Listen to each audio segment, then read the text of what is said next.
बोधिसत्व महामानव युग पुरुष डॉक्टर बाबासाहेब आंबेडकरांचा शेरे बहादर क्रांतीवीर शिकनाक व 500 शूरवीर लढवय्ये महार योद्ध्यांचा नागवंशीय शूरवीर महार मर्दांचा पोळा गाण्या अगोदर आपल्याला एक सत्य सांगायचं आहे आणि सत्य हे आपण सत्याच्या लोकांनी आपल्यापासून लपवून ठेवलं। आज प्रेम धांदेकरला सत्य सांगत आहे की आपल्या लढवय्ये महार जातीला तुच्छ समजण्यात आलं रे, तुच्छ समजण्यात आलं। महार जातीचा फक्त म्हणजे फक्त घड्याळ गाडग व कमरेला झाडू सागर तायडे यांनी सर्वप्रथम सर्वांच्या लक्षात आणून दिला। यांना माझा सॅल्यूट करतोय। आणि आपल्या क्रांतिकारी या जमाती मोठे युद्ध झाले, अरे मोठे संग्राम आपल्या महार जातीच्या योद्ध्यांनी घडवलेले आहेत ते। पण खैबर खिंडीमधून आलेल्या मनुवाद्यांनी आपला इतिहास न लिहिता खोटा इतिहास लिहिला। पण आता खरा इतिहास आपल्याला माहित झाल्यावर मला सांगायचं आहे की महार जात शूरवीरांची लढवय्यांची जात आहे आणि म्हणूनच मला माझ्या या शूरवीर मर्द महार जातीचा अभिमान आहे। कारण त्या मनुवादी हरामखोर इतिहासकारांनी फक्त एवढंच लिहून ठेवलं की महार जातीच्या गळ्यात अरे तुटायला गाडवा कमरेला खराटा होता, पण त्या नालायकांनी हे लिहून ठेवलं नाही गळ्यात आमच्या गाडव व कमरेला खराटा का आला व कसा आला। त्यांनी लिहून ठेवलं की महार जात गावाच्या वेशीच्या बाहेर राहत होती, पण त्यांनी अरे त्या हरामखोरांनी हे लिहून ठेवलं नाही की महार जात गावाच्या वेशीबाहेर का राहत होती। अरे गावाच्या वेशीबाहेर आम्ही का राहत होतो, कारण की त्या काळी प्रत्येक माणसाच्या टोळ्या प्रत्येक गावावरती हल्ले करायच्या आणि म्हणून अशा टोळ्यापासून प्रत्येक गावातील आया बहिणीचं रक्षण ही लढवय्ये महार जात करत होती। पण आमचा इतिहास खरा न सांगता अभिमानाचा इतिहास न लिहिता अपमानाचा इतिहास लिहून ठेवण्यात आला। आणि अति महत्वाचं एक सांगायचं आहे बंधूंनो, मराठा समाज, ओबीसी समाज, मुस्लिम समाज अरे हा आपला वैरी नव्हे, अरे आपला वैरी आहे तो खैबर खिंडीमधून आलेला आर्य, ज्याला बामण म्हटलेला एशियन बामण। ब्राह्मण नव्हे, ब्राह्मण विचारवंत आणि बामण हा मनुवादी, हे लक्षात आपण ठेवलं पाहिजे। अरे छत्रपती शिवरायांचा सुद्धा यांनी घात केला, 20 बाजून यांना मारलं। संभाजी राजांना सुद्धा मनुस्मृतीच्या नुसार मारण्यात आलं आणि बाबासाहेब आंबेडकरांचा तर वेळेवर कदमावर यांनी अपमान केला तरी सुद्धा मला या ठिकाणी एक सांगायचं आहे, बाबासाहेबांचा अपमान केला तरी सुद्धा आणि म्हणून त्या क्रांती सूर्य अरे युग पुरुषाच्या विषयी मला काय सांगायचं आहे कि हजारों सालों से जिन्होंने हमारे कौम का अपमान किया, हजारों सालों से जिन्होंने हमारे कौम का अपमान किया, मगर उस युग पुरुष ने उन्हें भी संविधान के तहत हक दिया। हजारों सालों से जिन्होंने हमारे कौम का अपमान किया, मगर उस युग पुरुष ने उन्हें भी संविधान के तहत हक दिया। हजारों सालों से अरे जिन्होंने हमारे कौम का अपमान किया, मगर उस युग पुरुष ने उन्हें भी संविधान के तहत हक दिया। और अछूत महार कहकर जिन्होंने मेरे धीराज का धिक्कार किया, उसी अछूत महार जाति में पैदा हुए अरे क्रांति सूर्य बाबा साहब अम्बेडकर ने अरे उनके पूरे खानदान का उद्धार किया, पूरे खानदान का उद्धार किया। ऐका मर्दांच्या छाव्यांनो, ऐका नागवंशीय शूरवीर महार मर्दांचा पोवाडा व सत्य इतिहास।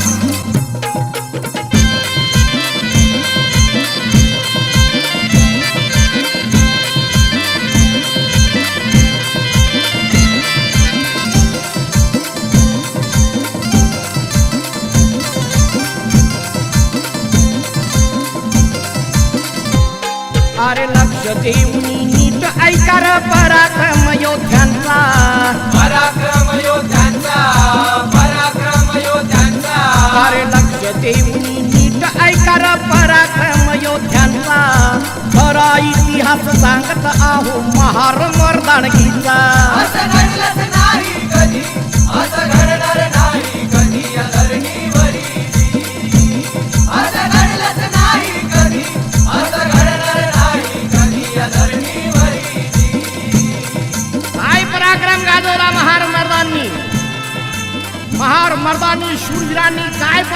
गाजवला भीमा कोरेगाव या ठिकाणी. म्हणून लक्ष देऊन ऐका हे मर्दाच्या छाव्यांनो, तुम्हाला सांगायचं आहे, लक्ष देऊन ऐका. अरे पाचशे महार मर्दांनी असा हा इतिहास घडविला. इतिहास घडविला, इतिहास घडविला. अरे पाचशे महार मर्दांनी असा हा इतिहास घडविला. 28,000 पेशवा उभारणी कापला. असं घडलंच नाही कधी, असं घडणार नाही कधी या धरणीवरी. असं घडलंच नाही कधी, असं घडणार नाही कधी या धरणीवरी. अरे लढलेच नसते जे लढवय्ये, आजही गुलामी असती. आजही गुलामी असती, आजही गुलामी असती. आणि म्हणून अरे मला छाती ठोक सांगायचं आहे, प्रेम धांदे छाती ठोक सांगतंय की अगर ते लढवई अगर लढले नसते तर काय झालं असतं बंधू. कारण फक्त अस्पृश्य समाजच नव्हे तर संपूर्ण बहुजन समाज हा पेशव्यांच्या त्यावेळेला गुलाम होता, गुलाम. आणि म्हणून म्हणायचा छाती ठोक सांगायचा प्रेम धांदेला काय की आमच्या त्या शूरवीर महार मर्दांनी आणि या देशातले पेशवे अगर कापले नसते तर बहुजनामधले मंत्री तर सोडाच, साधे चपराशी सुद्धा झाले नसते. या शूरवीर महार मर्दांनी या देशातले पेशवे अगर कापले नसते तर या बहुजनामधले मंत्री तर सोडाच, साधे चपराशी सुद्धा झाले नसते. आणि क्रांतिकारी महान समाजात जन्मलेल्या भीमराव नावाच्या क्रांतिवीराने अरे संविधानाद्वारे या बहुजनास अधिकार दिले नसते तर स्टेशनवर चाय विकणारे माननीय मोदीजी अरे या देशाचे पंतप्रधान कधीच झाले नसते, कधीच झाले नसते. म्हणून म्हणायचं आहे काय, अरे लढलेच नसते ते लढवय्ये, आजही गुलामी असती. आजही गुलामी असती, आजही गुलामी असती. पण शूर महार मर्दांनी जिरविली पेशव्यांची ती मस्ती. असं घडलंच नाही कधी, असं घडणार नाही कधी या धरणीवरी.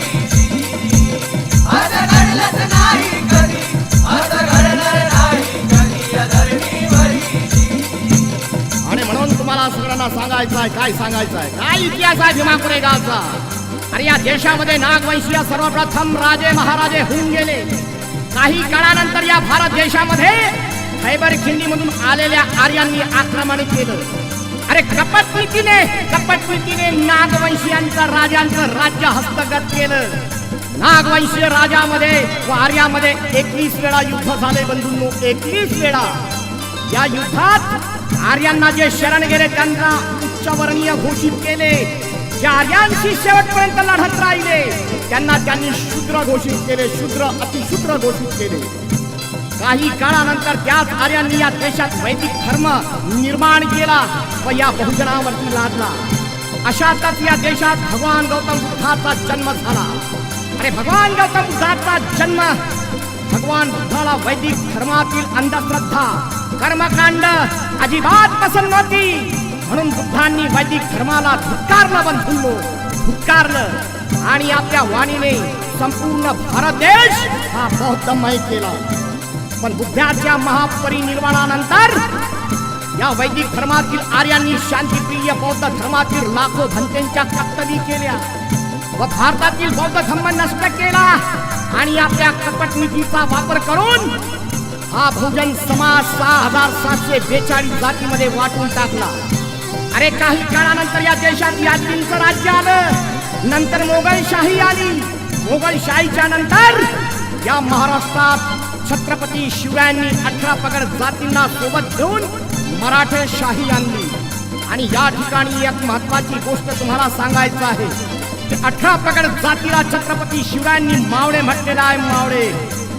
पुढे काही कर्मठांनी छत्रपती शिवरायांचा घात करून मारलं तर छत्रपती संभाजी राजांना सुद्धा मनुस्मृतीच्या नुसार हाल हाल करून ठार मारण्यात आलं रे. व या महाराष्ट्रातून मराठेशाही संपवून पेशवाई आणली. याच पेशव्यांनी ज्यांनी छत्रपती शिवरायांचं खाल्लं, संभाजी राजांच्या सोबत मित्रत्व केली, त्यांनी संभाजी राजांना पकडून दिलं. आणि या ठिकाणी सर्वात महत्वाची गोष्ट मला सांगायची आहे काय, की त्या काळच्या बामणानीच ज्यांनी छत्रपती शिवरायांचं खाल्लं, अरे संभाजी राजांचं खाल्लं, त्या संभाजी राजांना मनुस्मृतीच्या अनुसार ठार मारण्यात आले. आणि म्हणून तुम्हाला महत्वाची एक गोष्ट विचार करायची आहे की बंधूंनो, औरंगजेबाने संभाजी राजांना अगर मारले असते, पुन्हा महाराष्ट्रात मुस्लिम धर्माचं राज्य का नाही आलं, पेशवाई का आली? अरे ही साधी गोष्ट आपल्याला कळत नाही. खूप मोठी शोकांतिका आहे बंधू. अरे या महाराष्ट्रात जेव्हा पेशवाईचं राज्य आलं, त्याच काळात अरे त्याच शूरवीर 500 महार मर्दांनी 28,000 कापून या महाराष्ट्राची पेशवाई नेस्तनाबूत केली. आणि छत्रपती शिवाजी महाराज अरे संभाजी राजांचा बदला घेतला याच शूरवीर 500 महार मर्दांनी. ये है मर्दों की बात. आणि म्हणून पण हा इतिहास मनवादी इतिहासकारांनी लपवून ठेवला. पण बाबासाहेब जेव्हा परदेशामध्ये गेले, त्यावेळेला बाबासाहेब शिक्षणाकरता परदेशामध्ये गेले, तेव्हा बाबासाहेब आंबेडकरांच्या वाचण्यामध्ये भारताचा खरा इतिहास आला. आणि खरा इतिहास बाबासाहेब आंबेडकरांनी जगाच्या समोर मांडला व आपल्या बुद्धीच्या जोरावर या भारताचा इतिहासच बदलून टाकला बंधू. आणि म्हणून त्या शूरवीरांनी 1 जानेवारी 1818 भीमा कोरेगाव या ठिकाणी आय शूरता गाजवली, आय वीरता गाजवली. लक्ष देऊन ऐका. 1 जानेवारी 1818 घडला रणसंग्राम, घडला रणसंग्राम, घडला रणसंग्राम. अरे शूर महार मर्दांनी फोडला पेशव्यांना रघाम. असं घडलंच नाही कधी, असं घडणार नाही कधी या धरणीवरी. असं घडलंच नाही कधी, असं घडणार नाही कधी या धरणीवरी. आणि बंधूंनो, तुम्हाला सांगायचं माहित नाही कोणत्या कवी लोकांनी लिहिलं आणि कोणत्या आपल्या धर्म बांधवांनी मला ते 2 लाईनी पाठवलेल्या आहेत, 2 अंतरे पाठवलेल्या आहेत. ते याच्यामध्ये मी टाकत आहो या पोवाड्यामध्ये. आणि त्या कवीला, त्या वीराला, त्या शूरवीर बाबांच्या लेकराला मी सल्यूट मारतो. तो काय लिहितो? अरे महार जातीच्या शूरवीरांचं जगात गाजतंय नाम, जगात गाजतंय नाम, जगात गाजतंय नाम. अरे महार जातीच्या शूरवीरांचं जगात गाजतंय नाम. पेशव्यांच्या रक्ताने धुतले ते भीमा कोरेगाव. असं घडलंच नाही कधी, असं घडणार नाही कधी या धरणीवरी. असं घडलंच नाही कधी, असं घडणार नाही कधी या धरणीवरी. आणि म्हणून ही मर्दाची औलाद आहे, मर्दाची, अरे मर्दाची औलाद आहे ही. आणि म्हणून तुम्हाला छाती ठोक सांगायचं आहे. काय सांगायचं आहे? अरे मोठमोठे रुस्तम थंड केले रे महार जातीच्या फौलादीने. मोठमोठे रुस्तम थंड केले रे महार जातीच्या फौलादीने. आणि या देशातली पेशवाई नष्ट केली रे अरे महार मर्दांच्या औलादीने, महार मर्दांच्या औलादीने. आणि म्हणून अरे 500 शूर मर्दांनी 28,000 केले ठार. हजारांना गेले ठार, 28,000 गेले ठार. आणि तेव्हापासून बाबू एक गोष्ट लक्षात ठेवा, तेव्हापासून एक म्हण पडलेली आहे. आपण इतर कोणाला बोलतोय की जा तुझ्यासारखे 56 बघितले, पण तेव्हाची आहे ती गोष्ट. 500 शूरवीर महार आणि 28 भागीला करा किती उठतात खाली, तेव्हाची म्हण आहे ती. आणि म्हणून अरे 500 शूर मर्दांनी 28,000 केले ठार. हजारांना गेले ठार, 28,000 गेले ठार. अरे 500 शूर मर्दांनी 28,000 केले ठार. अरे 56ला भारी पडला होता तो लढवय्या एक महार. घडलंच नाही कधी, असं घडणार नाही कधी या धरणीवरी. असं घडलंच नाही कधी, असं घडणार नाही कधी या धरणीवरी. आणि म्हणून मित्रांनो, हा इतिहास संपूर्ण सांगायचा. म्हणून इंग्रज जेव्हा या देशामध्ये आले, तेव्हा त्यांनी सर्वप्रथम संपूर्ण भारत देशाचा अभ्यास केला व त्यांना समजलं की या देशातल्या अस्पृश्यांना कोणताच अधिकार नाही. अरे या भारत देशामध्ये या अस्पृश्य समाजाला गुलामाप्रमाणे वागवल्या जात आहे. त्यांना त्यांच्या धर्तीवर माणसासारखी वागणूक मिळत नाही. म्हणून इंग्रजांनी या देशात राज्य करण्यासाठी आपल्या सैन्यात अस्पृश्य समाज म्हणजे महार समाजाचा आपल्या सैन्यामध्ये भरती केले व त्याच्याच जोरावर इंग्रजांनी या भारत देशावरती राज्य करण्याचा प्रयत्न केला. पण पेशव्यांशी युद्ध करावे लागणार. म्हणून या युद्धासाठी कोणती रेजिमेंट योग्य आहे हा विचार करताच त्यांच्या लक्षात आलं की अस्पृश्य महार जातीचं हाडवैल हे पेशव्यांशी आहे. अरे या युद्धात आपण याच महार रेजिमेंटचा उपयोग केला पाहिजे, तेव्हाच आपण पेशव्यांना जिंकू शकतो हे इंग्रजांच्या डोक्यात आलं. म्हणून Bombay native infantry 2nd battalion 1st Mahar रेजिमेंटची निवड करण्यात आली. परंतु महार जातीचे शूरवीर सिद्धनाग व त्यांचे सहकारी त्यांना जेव्हा ही गोष्ट समजली तेव्हा सिद्धनाग व त्याचे साथीदार अस्वस्थ झाले की आता हिंदूंनाच हिंदूशी लढावे लागणार आहे. म्हणून शूरवीर सिद्धनाग व त्याचे काही निवडक साथीदार श्रीमंत बाजीराव पेशवे यांना भेटावयास गेले व बाजीरावांना विनंती केली की श्रीमंत, अहो आम्हाला इंग्रजाकडून लढण्याची अजिबात इच्छा नाही. आम्ही तुमच्या बाजूने युद्ध करावयास तयार आहोत. अहो श्रीमंत, एका हिंदू भावाने हिंदू भावाच्या विरोधात हातात तलवार घ्यावी हे आम्हाला कधी शोभत नाही श्रीमंत. आणि म्हणून आम्ही व माझे सर्व साथीदार तुमच्या बाजूस लढावयास तयार आहोत. पण श्रीमंत आम्हा अस्पृश्य जातीला तुमच्या राज्यात व तुमच्या लष्करात काय स्थान राहील श्रीमंत.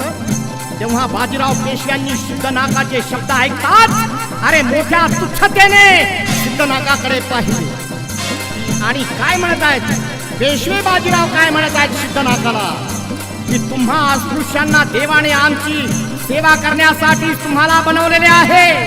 अरे आमची सेवा करणे तुमचा धर्म आहे व आमची गुलामी करणे हे तुमचे कर्म आहे.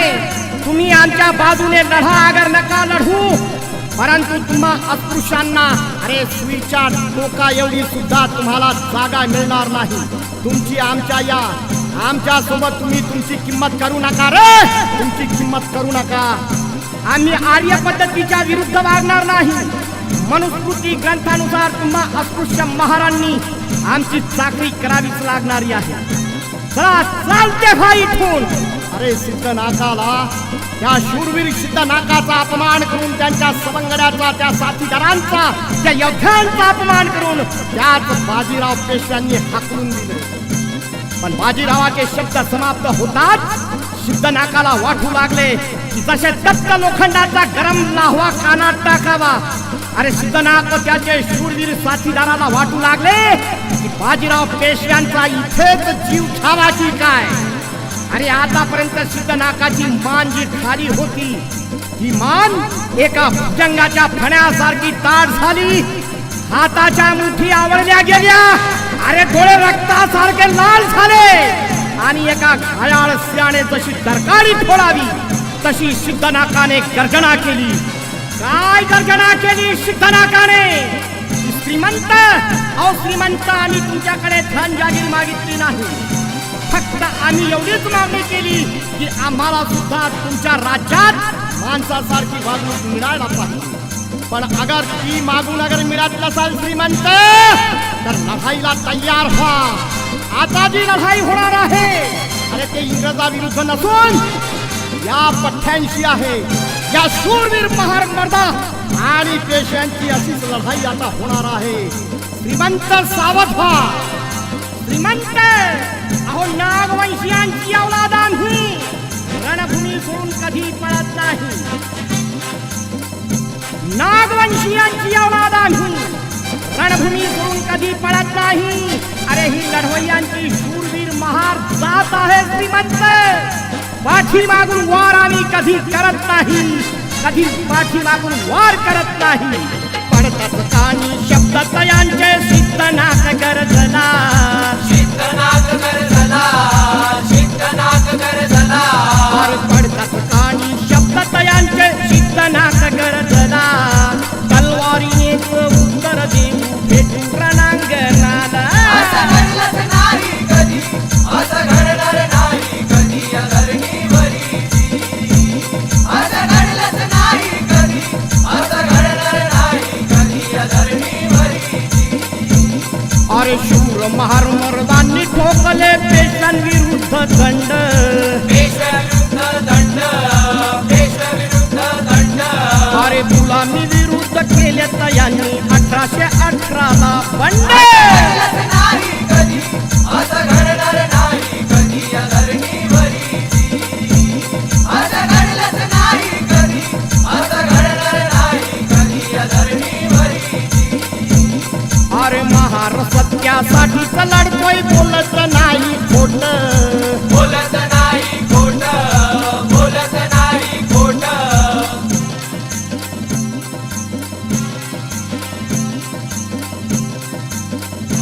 500 जण होते, फक्त 500 शूर महार 28,000 काच काच काच काच कापून टाकलं. अरे त्यांची तुम्ही औलादा म्हणून तुम्हाला सांगायचं आहे. इसके लिए तुमको कहता हूँ क्या कि तुमसे कोई मुकाबला कर सके ऐसा किसी में दम नहीं. तुमसे कोई मुकाबला कर सके ऐसा किसी में दम नहीं. रहो एक दूसरे तुम. अरे अपने माँ बहनों पर कोई आग उठा कर देखे ऐसा सीना किसी का फौलाद नहीं. क्यों कि तुम उस नागवंशीय शूरवीर महार मर्दों के सपूत हो. अरे किसी हिजड़े की औलाद नहीं, किसी हिजड़े की औलाद नहीं.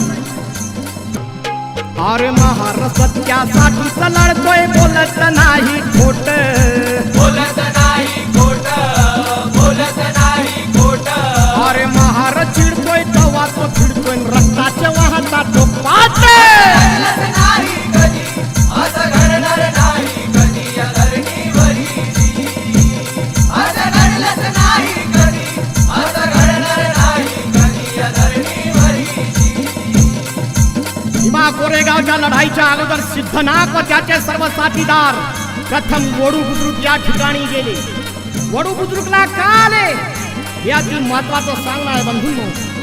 कारण याच पेशव्यांनी मनुस्मृतीच्या नुसार संभाजीराजांचे हाल हाल करून त्याच्या शरीराचे तुकडे करून इंद्रायणी नदीत फेकले होते आणि फतवा काढला होता की जो कोणी संभाजीराजांचे तुकडे जमा करेल त्याचे सुद्धा असेच तुकडे केल्या जातील. पण ही बातमी जेव्हा वडू बुद्रुक मधील महार जातीच्या वीर बहादराच्या कानावर पडली तेव्हा वडू बुद्रुक मधील शूरवीर महार मर्दांची फौज घराबाहेर पडली. ठगूजी, मंगूजी, अरे गणपत महाराज सारखे असे कितीतरी पहलवान जातीचे मर्दगडी पुढे आले आणि त्या शूरवीरांनी इंद्रायणी नदीच्या पात्रातून संभाजी राजांचे तुकडे बाहेर काढले व वडू बुद्रुक या ठिकाणी घेऊन आले. तेव्हा गणपत पहलवानाने गावातील सवर्णांना विनंती केली की आपल्या राजाची विटंबना होऊ द्यायची नाही. अरे कोणीतरी पुढे या, राजाला अग्नी द्या. पण वडू गावातील स्वतःला उच्चवर्णीय समजणारे सर्व दारे खिडक्या लावून गप्प बसलेले होते, लपून बसले होते. पेशव्यांच्या त्या फतव्यामुळे सगळे लपून बसले होते. राजाला कोणीच अग्नी द्यायला तयार नव्हता रे. अरे आपल्या राजाला, त्या छत्रपती संभाजी राजांना कोणीच अग्नी द्यायला तयार नव्हते. तेव्हा वडू बुद्रुक मध्ये स्मशान शांतता पसरली होती. कारण फतवा असा होता की संभाजी राजांचे तुकडे जर जमा केले त्याला सुद्धा त्यानुसारच ठार मारण्यात येईल. आणि शेवटी त्याच शूरवीर महार मर्दांनी अरे बाणेदार मध्ये छत्रपती संभाजी राजाला अग्नी दिला व संभाजी राजांची समाधी महारवाड्यात बांधली. आज सुद्धा वडू बुद्रुकला छत्रपती संभाजी राजांची समाधी ही महारवाड्यातच आहे बंधू.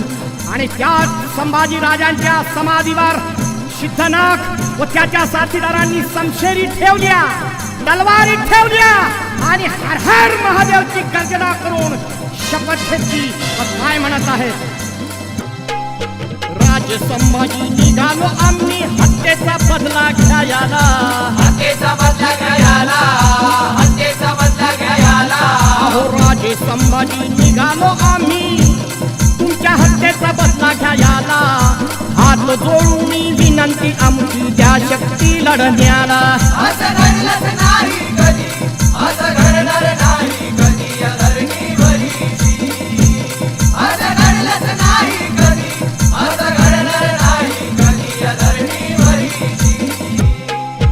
अंधाऱ्या रात्रीला चिरत निघाले तुफानातले दिवे, तुफानातले दिवे, तुफानातले दिवे.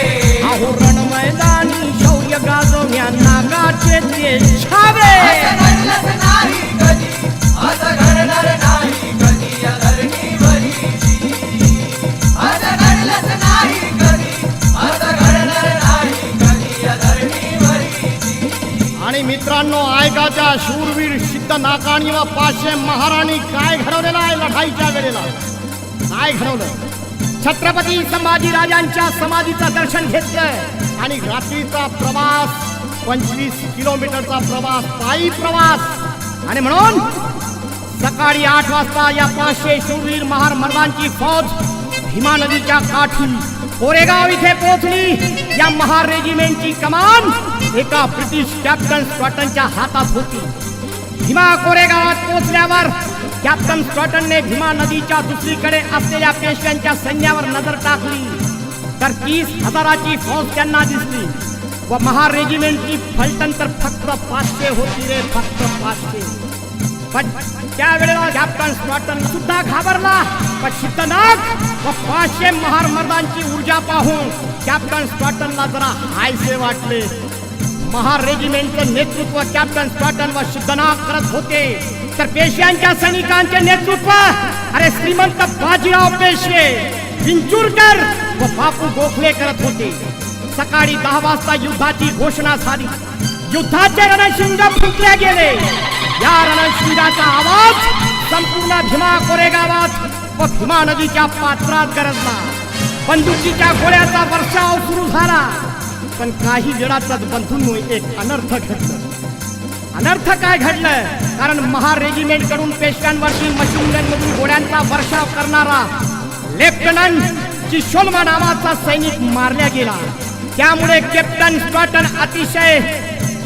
स्टॉटनचं धैर्य खचलं आणि काही तासातच महार रेजिमेंट कडला दारुगोळा सुद्धा संपला. त्यामुळे कॅप्टन स्टॉटन अतिशय घाबरला. पण एका सैनिकाला म्हणू लागला की आता पेशव्यांपुढे आपला निभाव लागणार नाही. आपण आता माघार घेतल्याशिवाय पर्याय नाही. शब्द सिद्धनाकाच्या कानी पडताच अरे सिद्धनाक कॅप्टन स्टॉटनला म्हणाला, कॅप्टन आमची महार जात वैर्याला घाबरून अरे मैदान सोडून पळणारी जात नाही कॅप्टन. आम्ही आता पेशव्यांच्या बरोबरीने अरे तलवारीच्या जोरावर लढू, परंतु त्यांना शरण जाणार नाही कॅप्टन. आणि सिद्धनाक व 500 महार गडी, मर्दगडी, लढवय्य गडी तलवारी घेऊन पेशव्यांच्या सैन्यात बेधडक घुसले. 500 महार मर्दांची फलटण 28,000 पेशव्यांना काजर मुळ्यासारखी कापत सुटली, हो कापत सुटली. वरून तडपता सूर्य हे जगातलं वेगळं युद्ध पाहत होतं. असं युद्ध कधी त्याने पाहिलेलं नव्हतं. 500 शूरवीर महार आणि पेशव्यांचं 28,000 सैनिक आणि शेवटी हे युद्ध 12 तास चाललं बंधूंनो, 12 तास. अरे 30,000 मधून 28,000 पेशवे अरे कापून टाकले. महार मर्दांनी पेशवे कापले, हो पेशवे. व 2,000 आगूबाई सारखे पडून गेले. याला म्हणतात शूरवीर महार मर्दांची औलाद. आणि म्हणून अरे इतिहासात अमर झाले ते महार मर्दाचे नाव, महात्माचे नाव, महात्माचे नाव. अरे इतिहासात अमर झाले ते महार मर्दाचे नाव. विजया स्तंभ तो आहे साक्षीला आणि भीमा कोरेगाव. असं घडलंच नाही कधी, असं घडणार नाही कधी या धरणीवरी. असं घडलंच नाही कधी, असं घडणार नाही कधी या धरणीवरी. आणि म्हणून मर्दांची या छाव्यांनो तुम्हाला एक वेळा सांगायचं आहे काय? 500 महार मर्दांनी असा हा इतिहास घडविला. इतिहास घडविला, इतिहास घडविला. अरे 500 महार मर्दांनी असा हा इतिहास घडविला. अरे 28,000 पेशवा उभारणी कापला. असं घडलंच नाही कधी, असं घडणार नाही कधी या धरणीवरी.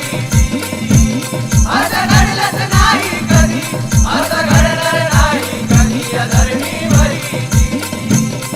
आणि म्हणून अभिमानाने गर्वाने सांगतो की ही महार जात अरे शूरवीरांची जात आहे, लढवय्यांची जात आहे. पण आज आपला इतिहास विसरून गेलो आपण. लाज वाटायला पाहिजे आपल्याला. आपण आपल्या शूरतेचा इतिहास विसरून गेलो रे. कालचे महाराज बाबांचे लेकर तुम्हाला बोलतोय मी. आणि म्हणून बाबासाहेब आंबेडकर जेव्हा बाबासाहेबांनी 25 डिसेंबरला 1927 महाड येथे मनुस्मृती जाळली, त्यानंतर बाबासाहेब आंबेडकर रायगडावर गेले. नंतर बाबासाहेब भीमा कोरेगावला गेले. अरे या ठिकाणी गेले व आपल्या पूर्वजांच्या वीर स्तंभाला पाहून म्हणतात की या शूरवीर महार जमातीमध्ये मी जन्माला आलो याचा मला अभिमान आहे. आणि म्हणून नागवंशीय नागवीरांचा आहे मला अभिमान आहे मला अभिमान आहे मला अभिमान अरे त्या नागवंशीय अरे नागवंशीय नागवीरांचा आहे मला अभिमान आहे मला अभिमान आहे मला अभिमान त्या लढवय्य जातीचं जन्माला आलो याचा मला स्वाभिमान असं घडलंच नाही कधी असं घडणार नाही कधी या धरणीवरी असं घडलंच नाही कधी असं घडणार नाही कधी या धरणीवरी आणि बंधूंनो आजकाल काही इतिहासकार खरा इतिहास सांगायला लागलेले आहेत त्यांना मी वंदन करतो त्यांना सॅल्यूट मारतो हा प्रेम धांदे कारण गाव तिथे महारवाडा होता म्हणतात आणि म्हणून आज काही इतिहासकार खरा इतिहास सांगत आहेत की महार नावावरूनच या राष्ट्राला महाराष्ट्र असे नाव पडलेले आहे असे विधान करणारे पहिले ब्राह्मण राजाराम शास्त्री भागवत आहे दी हरिजन ऑफ महाराष्ट्र या ग्रंथात वामन भट यांनी सुद्धा सांगितलेलं आहे की हा महाराष्ट्र महारांचाच आहे अरे इतिहासकार विकार राजवाडे विचारवंत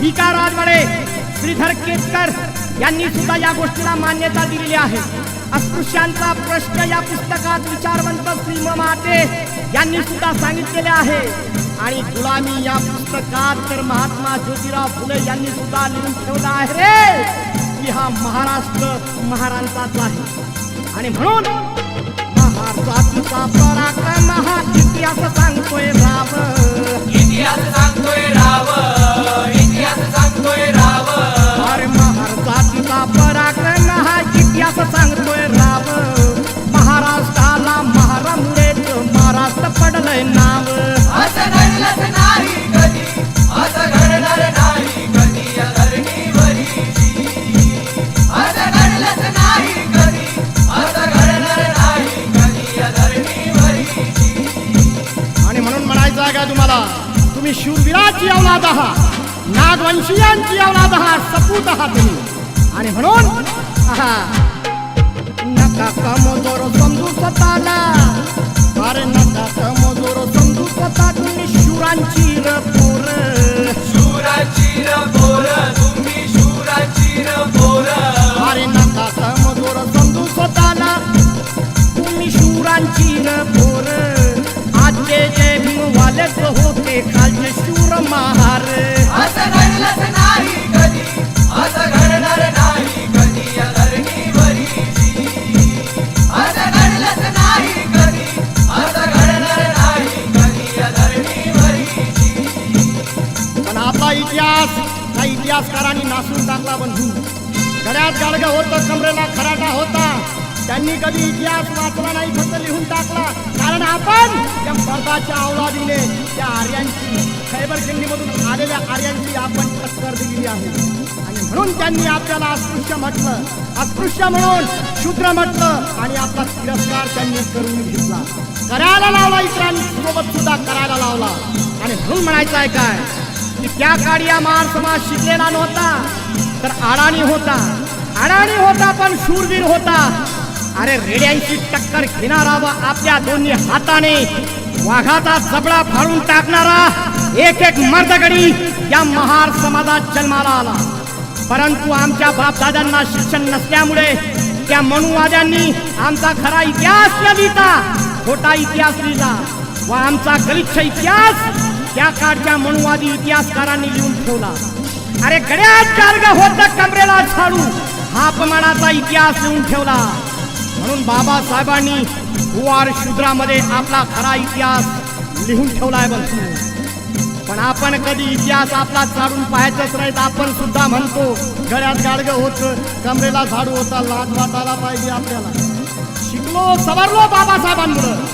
पण लाज वाटायला पाहिजे आपल्याला अरे त्या मनुवादी इतिहासकारांनी आपला इतिहास गलिच्छ करायला लाज वाटली नाही रे पण आपला खोटा इतिहास ऐकायला सुद्धा तरी आपल्याला लाज वाटायला पाहिजे आणि म्हणून फक्त 500 महार फक्त शूरवीर 500 महार 28,000 कचकच कापू शकतात तर सांगा रे त्या वाघांच्या गळ्यामध्ये घंटी बांधायला कोणा मायच्या लालाची ताकद होईल का आणि म्हणून तुम्हाला सांगायचं आहे काय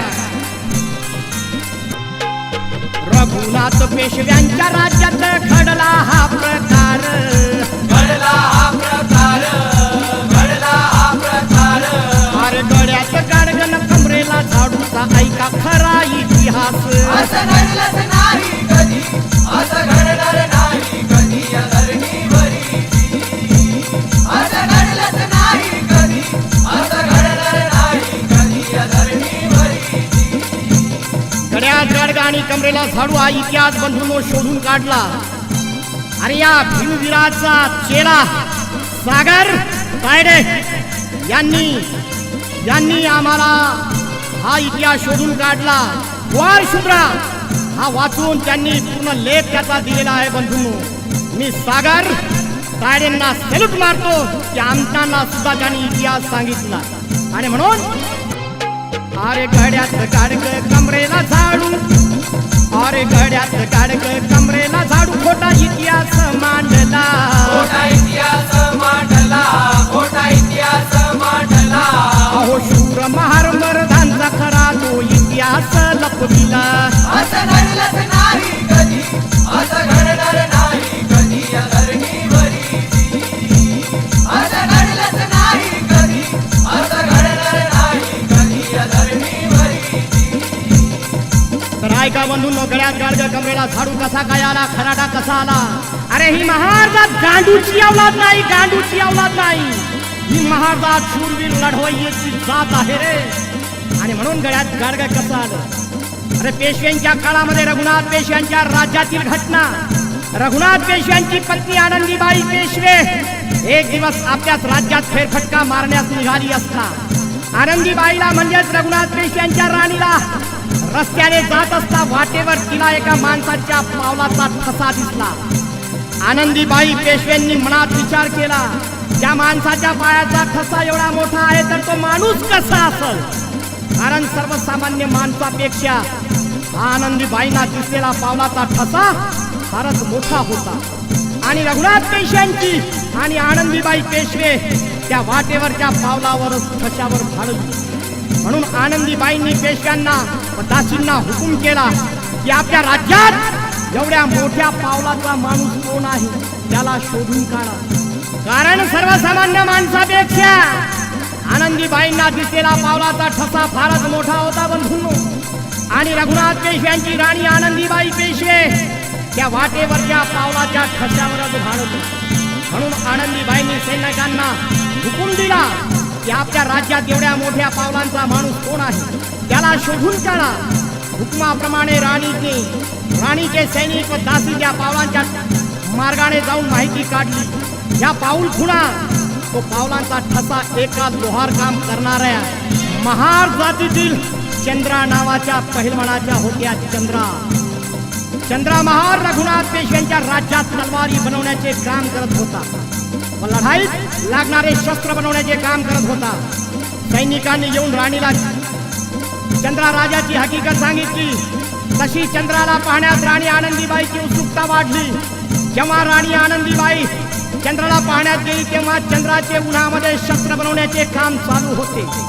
भट्टीपाशी काम करत असता चंद्राने अंगातील शर्ट हे काढून बाजूला ठेवले होते.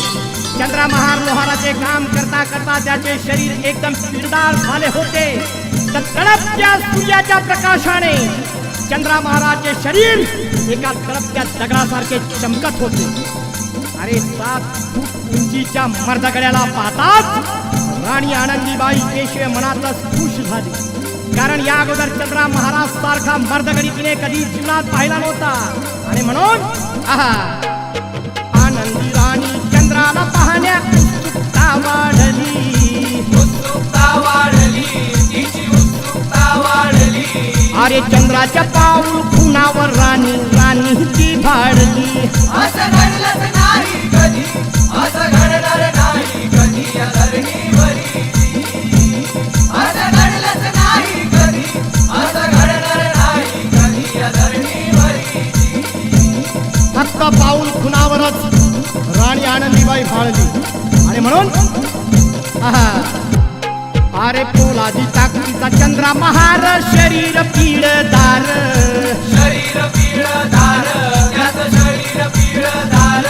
अरे दिसला चंद्र महार शरीर पिळदार आनंदी राणीच्या मनात भरला चंद्रावीर महार असं घडलंच नाही कधी असं घडणार नाही कधी या धरणीवरी असं घडलंच नाही कधी असं घडणार नाही कधी या धरणीवरी अरे पहिलवान चंद्राला पाहताच राणी झाली ती दंग राणी झाली ती दंग राणी झाली ती दंग अरे पहिलवान चंद्राला पाहताच राणी झाली ती दंग कस्तुरी युक्त पानाचा हो तिथे सुटला होता सुगंध असं घडलंच नाही कधी असं घडणार नाही कधी या धरणीवरी असं घडलंच नाही कधी असं घडणार नाही कधी या धरणीवरी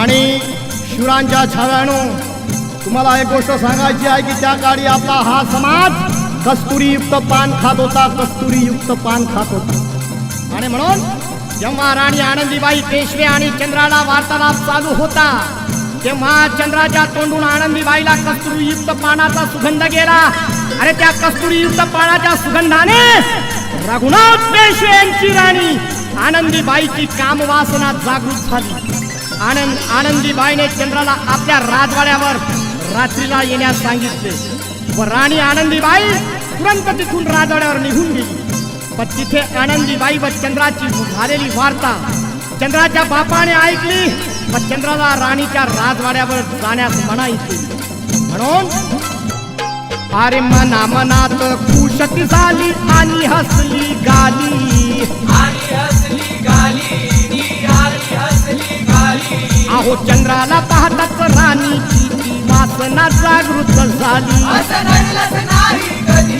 असं घडणार नाही कधी या धरणीवरी असं घडलंच नाही कधी असं घडणार नाही कधी या धरणीवरी आनंदीबाई आणि चंद्राचा वार्तालाप चंद्राच्या बापाने ऐकला पण राणीच्या राजवाड्यावर चंद्राला जाऊ दिलं नाही राणी रात्रभर चंद्राची वाट पाहून थकली होती अरे चंद्रा राजवाड्यावर आला नाही म्हणून राणी आनंदीबाईला चंद्राचा अतिशय राग आला आणि म्हणून दुसऱ्या दिवशी आनंदीबाई पेशव्यांनी रघुनाथ पेशव्यांच्या सैनिशी एक फरमान काढले की महार जातीतील पुरुषांनी रस्त्याने चालताना त्यांच्या पायाचा ठसा जमिनीवर दिसला नाही पाहिजे आणि कस्तुरीयुक्त खाल्लेलं पान हे रस्त्यावर थुकू नये हा फरमान का काढला कारण या महार जातीच्या लोकांच्या पावलांच्या ठश्यावर व कस्तुरीयुक्त पानाच्या सुगंधावर अगर एका राजाची राणी मोहित होत असेल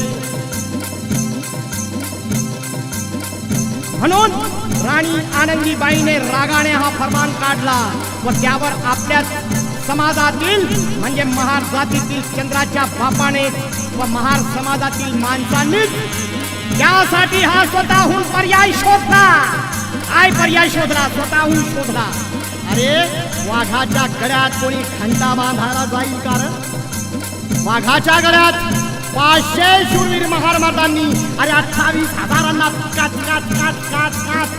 कापून टाकलं त्यांच्या गळ्यात गाडग बांधायला आणि कमरेला झाडू बांधायला कोणा मायच्या लालाची हिंमत होईल का आणि म्हणून तुम्हाला शेवटी सांगायचं आहे काय लक्षात देऊन ऐका पेशव्यांच्या त्या फरमानाने अरे पेशव्यांच्या त्या फरमानाने महारांचा संताप वाढला